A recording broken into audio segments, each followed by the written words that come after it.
지난 13일 전주에서 이 친동생을 수차례 흉기로 찔러 살해한 형이 구속됐습니다. 경찰에 따르면 10년 전에 이 복권 1등에도 당첨됐던 사람이라고 하는데요.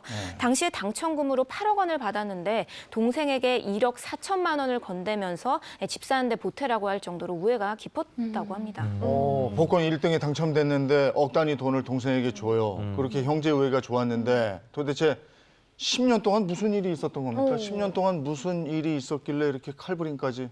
예, 형이 복권 당첨금 일부를 투자해서 이 정읍시에서 식당을 운영했다고 합니다. 근데 그게 어려워지면서 문제가 발생했다고 하는데요.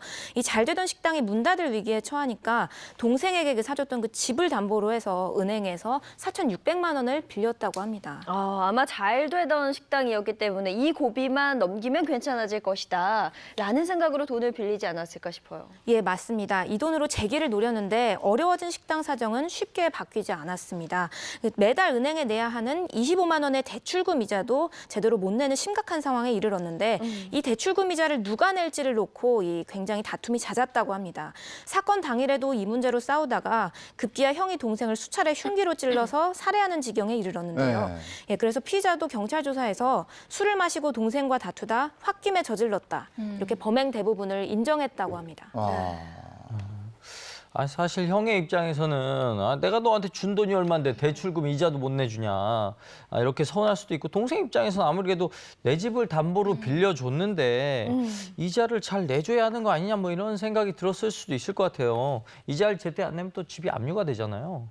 예, 압류보다는 이제 제2, 3금융권에서 아주 드물지만 한 2달 정도 연체가 됐는데 경매를 신청해버리는 그런 경우도 있을 정도입니다. 그러니까 주택을 담보로 해서 이제 대출을 하는 게 주택담보대출인데 통상적으로는 잘 발생하지 않지만 사실 또 그 돈을 내가 쓰기 위해서 빌린 게 아니라 형을 위해서 빌려줬다고 한다면 더 예민할 수는 있지요. 네. 그러고 보면 복권 당첨이 행복으로 가는 지름길이 아니라 비극, 심지어는 참극까지 불러들이는 불행의 씨앗이 아닐까 하는 생각이 들거든요. 이번 사건 말고도 이전에도 이제 1등 복권이 당첨됐는데 이제 끝이 안 좋았던 경우들이 좀 있었더라고요. 네, 몇몇 분들은 기억하시는 사건인데 2003년에 242억 원의 복권에 당첨이 됐어요. 굉장한 당첨금이죠. 그런데 나중에는 모든 자산을 다 탕진을 하고 네. 사기죄로 입건까지 되는 그런 안타까운 일이 있었습니다.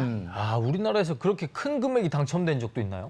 예, 그때 당시에는 복권의 회차당 구매 금액이 지금은 1,000원이잖아요. 네. 2,000원이었어요. 네. 게다가 이제 2월이 여러 번 되기도 해서 네. 안 그래도 그 복권 당첨금의 액수가 큰데 2월이 되면서 굉장히 큰 당첨금이 있었던 그런 사건이었습니다. 242억이면 그러면 실수령액은 얼마가 되는 거예요? 242억 원의 세금을 제외한 실수령액이 네. 189억 원이었어요. 이야,